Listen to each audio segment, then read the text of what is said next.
ፖለቲካው የሰውን ጭንቅላት አበላሽቷል፣ አሰልችቷል። ስለዚህ ራሳችሁን ጠብቁ ነው የምትባለው። እኔን ጠብቁኝ የሚል ሰው የለም። እያንዳንዱ ሴትም ወንድም ሕፃንም ወጣትም ራሳችሁን ጠብቁ፣ ሃይማኖታችሁንም ጠብቁ፣ ቤተክርስቲያናችሁንም ጠብቁ። ለምን? ጊዜው ተለውጧል።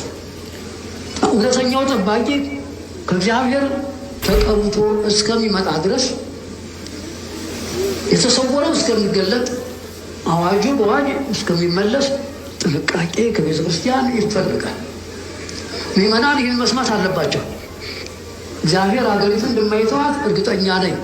ነገር ግን ቅጣቱ እስከሚያልፍ ድረስ ደግሞ መቅሰፍቱ፣ ችግሩ፣ ፖለቲካው ወደ ሰማይ ወጥቷል።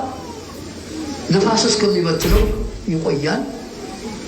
ገበያው፣ ሱቁ፣ ምኑ ሊዘጋ ይችላል። በዚህ ጊዜ ራስን ችሎ ለማለፍ መሞከር ያስፈልጋል። እየገለጨ እየነገርኳችሁ ነው። ሱቆቹ፣ ምንጮቹ ሊዘጉ ይችላሉ። ለምን? እውነተኛው መሪ ገና አልመጣም። ሀገሪቱ የለመደችው አለ፣ ያልለመደችው ጉዳይ አለ። ዘይለቡ ምስለ ዘይለቡ የተባለው የነቢያት ቃል ነው። ጠላት ሲገባ እየጠላት ነኝ ብሎ አይመጣም።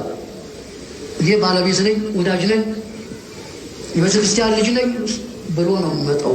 ከእያንዳንዳቸው ቤት ብንገባ አሁን ብዙ ችግር ነው የሚገኘው። ለምን? እናቶች እህቶች ሞኞች ናችሁ። በቀላል ነገር ነው የምትማረኩት። ቅርጽ፣ መልክ፣ ንግግር ይዋል። ለምን? ትምህርቱ ይፈቅዳል? አይፈቅድም እኮ። ታጠቅ ነው የሚለው፣ ተዘጋጅ ነው የሚለው። ወደ ሰልፍ የሚሄድ ሰው የጦር መሳሪያ ይዞ አተኳኮስ፣ አረማመድ፣ አራወጥ፣ ሮጦ ማምለጥ አለ፣ ወድቆም መተኮስ አለ።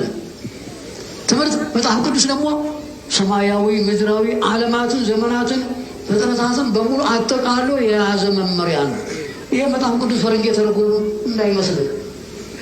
ጣና ሐይቅ ነው፣ ባህር ነው። ለምን? የሰማያዊ መንግስት አዋጅ መነገሪያ ነው።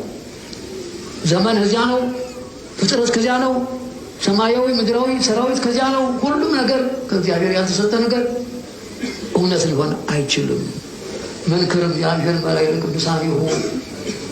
በቅዱሳን ነቢያት፣ በቅዱሳን ሐዋርያት፣ በቅዱሳን ሊቃውንት አድሮ የሚያስተላልፈው መልእክት ሁሉ እጹብ ድንቅ ነው። ጨርሻለሁ።